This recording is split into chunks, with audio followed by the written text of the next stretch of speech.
Bickley and Marotta. Bickley and Marotta Mornings. Arizona Sports. The local sports leader. Bickley Blast. I'll say it again this weekend. All I did was lose. No matter what.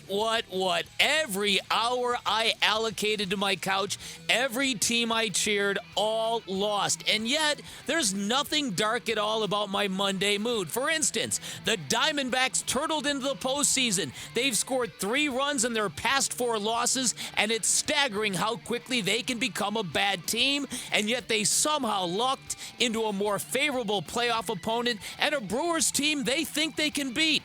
Team U.S.A. was disgraced in the Ryder Cup, ripped apart by greed and a few biny witches, but how can you not feel good about John Rahm and Rory McIlroy? And then our 3 major football programs. ASU was competitive on the road, Arizona hung with one of the best teams in the nation, and the Cardinals again exceeded my expectations, and the latter is what has me really inspired, because the Cardinals offense went toe-to-toe with the 49ers defense on the road for the final 35 minutes of that game after beating the Cowboys defense in Glendale. And how do you not feel confident in a regime that has produced 3 rookies playing meaningful snaps and traded for a quarterback that was toiling in obscurity, a quarterback who is kind of shocking the world with his smarts and his poise. So there is a quota and a shelf life on moral victories, and this game against the 49ers will be the last one. But I'm going to say this,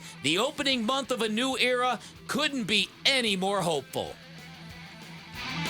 All right, today's Bickley Blast brought to you by my great friends at Chapman BMW who make luxury attainable. Find them online at chapmanbmw.com. Every single thing I allocated myself to produced the outcome I was not seeking. Yeah, last weekend I did all this research on epic losing. Yeah. I was a week off. Not that they were epic. No. ASU had chances to win.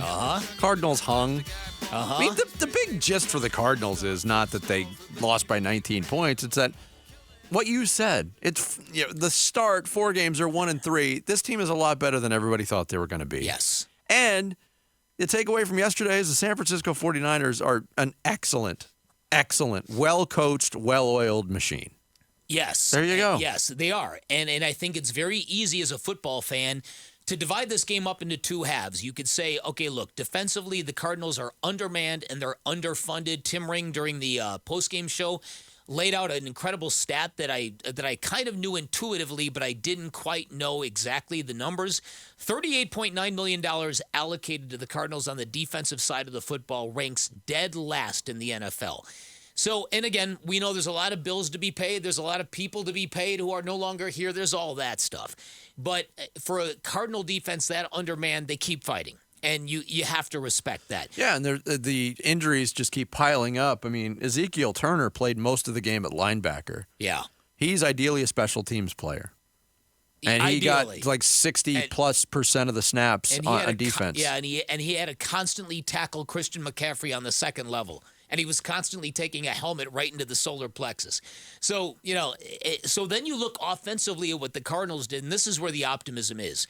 Because that 49ers defense, they were on point from the very beginning of that game. That game meant a lot to Steve Wilks. They were down 21-3, and they found a way to make stuff happen. They came up with an 87 and a 99-yard scoring drives against the 49ers defense on the road. You can't minimize that. You can try. And the 99-yard one was a big drive that made it really, truly a game. It's not like the game was out of hand when they did that drive. It's a 5-point game. If they make the 2-point conversion and Connor was, half a yard away from making it? We're talking about a 3-point game. Now, that's right. All things remaining the same, San Francisco kind of imposed itself on that next drive. They got a big play on the first play on that possession and went in and scored. But, it was a little tenuous for a few minutes in there. The first moment when I broke bad on Cliff Kingsbury was that end of the season game in Los Angeles, 3rd and 17, with the season literally on the line, and he didn't know what to call. And he had that Kyler Murray RPO, and he got sacked, and then he punted. Injured Kyler Murray RPO, by the way. Right. And so that's when I'm like, this guy doesn't know what he's doing. let me juxtapose that to the end of the game yesterday. This means nothing to anybody, but it meant something to me. The game's out of hand, but the 49ers do not want to give up a junk time touchdown. We know that. No. And for the Cardinals to uncork that play that got Zach Ertz that wide open, and then to get Zach Pascal on the other side with a great look, I was tremendously impressed at this offense and the quarterback that they gave themselves 2 great shots at touchdowns on their last 2 plays of the game. Generally, against a good defense, you don't get a sniff. And it's just stupid moral victories. And again, I swear I'm not getting soft, people. But this is, given where the bar of expectations was for this football team, given where we've been with this team the last couple of years, yeah, this is going good. That's not even being soft or having to fight against being soft. It's just dealing with the reality of this team. Which and it's also revisionist history, recency bias, whatever. You don't have to qualify anything. I'm not getting soft. Anybody who listened to this radio show the last year plus knows there was nothing soft emanating from Dan Bickley when it came to his thoughts on the Arizona Cardinals.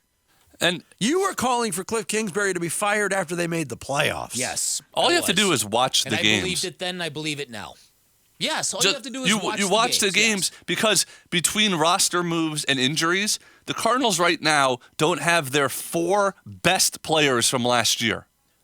And they look so much better pretty much than any point as they did last year. Well, not to mention it's not, star players, but how many injuries can they withstand on the defensive line? Ledbetter's out now. I mean, they've gone through 3 different guys there. Their inside linebackers have been all banged up. Barnes and Woods were both out yesterday.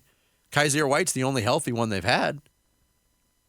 They're fighting. They're fighting. Yes, they are fighting. This is a team that believes in the direction and what is being presented to them by their coaching staff, and it's very refreshing to see. We also know there's a lot of Kyler Murray haters in the Valley still.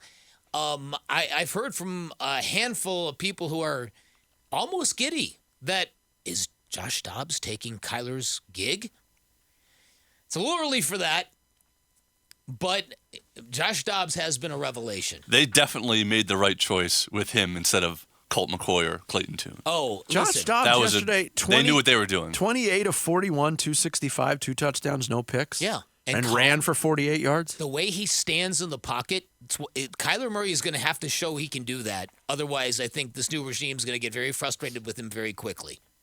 Josh Dobbs is setting a standard for Kyler Murray, whether Kyler likes it or not. Yeah, it's true. Because, listen, Josh Dobbs came in here and learned the system, and again, he had pre-existing knowledge, but this is getting real interesting because Josh Dobbs' fan club is growing exponentially week by week by week. Now there's actually other people trying to get Josh Dobbs jerseys in the team shop. And not just him.